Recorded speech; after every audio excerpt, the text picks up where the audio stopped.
Hey, what's going on, guys, and welcome back to Monster Tamer News, the segment on this channel where we go over the last week's developments in the monster taming genre. This week we have a few developments, including the release of Dokimon, a somewhat surprising but also welcome crossover for Palworld.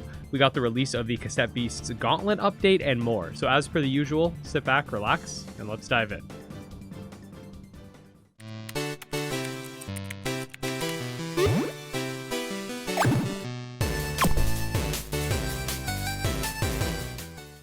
Okay, so first things first, we did get the release of Dokimon, a retro-themed monster taming RPG that was developed by the creator of the Mon May engine, which is also made in the Mon May engine as well. This was a Kickstarter project, so it is great to see that it actually did come out, because we have had a lot of issues in the Kickstarter scene, to say the least. Definitely consider supporting the developer. They had a situation with the publisher that ended up making them go self-published, so I'm sure the extra support would be immensely appreciated. I did put a video out showcasing the game, so make sure to check it out, linked below.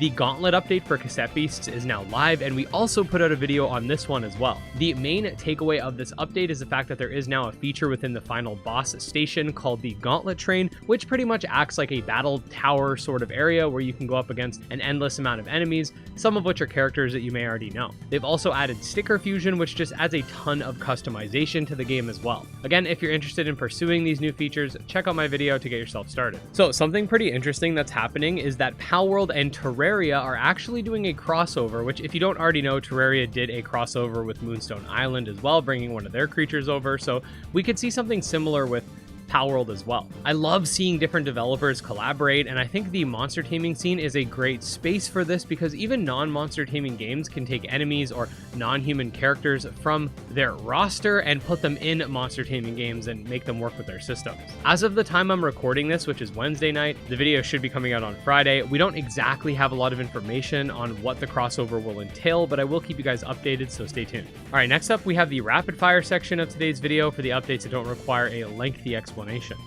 First of all, Moonstone Island had a mini update. You can pause the video to read it if you wish. Temtem Swarm released a roadmap as seen on screen. The Paimon demo is now out on Steam. We got a new scene for Chronomon. A look at the rebirth system for Aethermancer.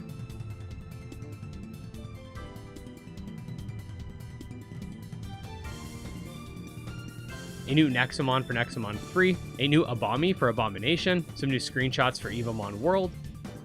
And finally, last but not least, a new clip for Voidling Bound.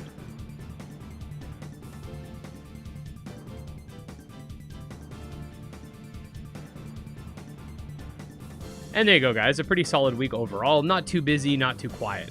I'm definitely excited to see what this Palworld crossover entails, even if I haven't really been playing Palworld as of late, but I do really like the potential for crossovers in any monster taming franchise, and I think it's something that we should support.